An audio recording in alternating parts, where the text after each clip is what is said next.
పల్నాడు జిల్లా వినుకొండలో జరిగిన సుపరిపాలనలో తొలి అడుగు కార్యక్రమంలో ప్రభుత్వ చీఫ్ విప్ జీవి ఆంజనేయులు పాల్గొన్నారు. ప్రజలకు ప్రభుత్వ సేవలను మరింత చేరువ చేసే లక్ష్యంతో సుపరిపాలనలో తొలి అడుగు ఇంటింటికి ప్రచార కార్యక్రమం వినుకొండ పట్టణం 11వ వార్డు రైలుపేటలో చేపట్టిన కార్యక్రమంలో ప్రభుత్వ చీఫ్ విప్ జీవి ఆంజనేయులు పాల్గొన్నారు.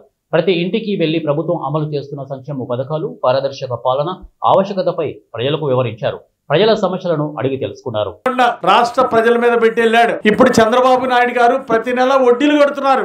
గత ప్రభుత్వం 5 ఏళ్లు వాళ్ళ ప్రభుత్వం చేసిన అప్పులకి వడ్డీలు కడుతున్నారు. 10 లక్షల కోట్ల అప్పులు చేసి ఏమైనా 1000 రూపాయలు పెన్షన్ పెంచారా? మొదటి నెలలో పెంచారా? పెంచలేదు. సంవత్సరానికి 250 రూపాయలు పెన్షన్ పెంచారు. ఉచిత గ్యాస్ ఎవరికైనా ఇచ్చారా? తల్లికి వందనం లాంటి పథకం అందరికి బిడ్డలందరికి ఇచ్చారా గత 5 ఏళ్లు? మరి 10 లక్షల కోట్ల అప్పులు ఎందుకని? ఈ రోజు ప్రతి నెల వడ్డీలు తీరుస్తూ చంద్రబాబు గారు ఆర్థిక భారాన్ని మోస్తూ ప్రతి నెల అప్పులు తీరుస్తున్నారు. ప్రతి నెల వడ్డీలు కట్టుతున్నారు. ఇంత చేస్తూ 3000 పెన్షన్ మొదటి నెలలోనే ప్రభుత్వం వచ్చిన మొదటి నెల నుండి 1000 రూపాయలు పెంచారు.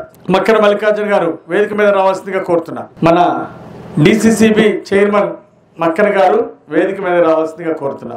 పెన్షన్ పెంచకుండా ఏకదమ్మును 1000 రూపాయలు పెన్షన్ పెంచాం. జూలైలో మొట్టమొదట మన ప్రభుత్వం వచ్చిన జూలైలో పెన్షన్ ఇచ్చేటప్పుడు ఏప్రిల్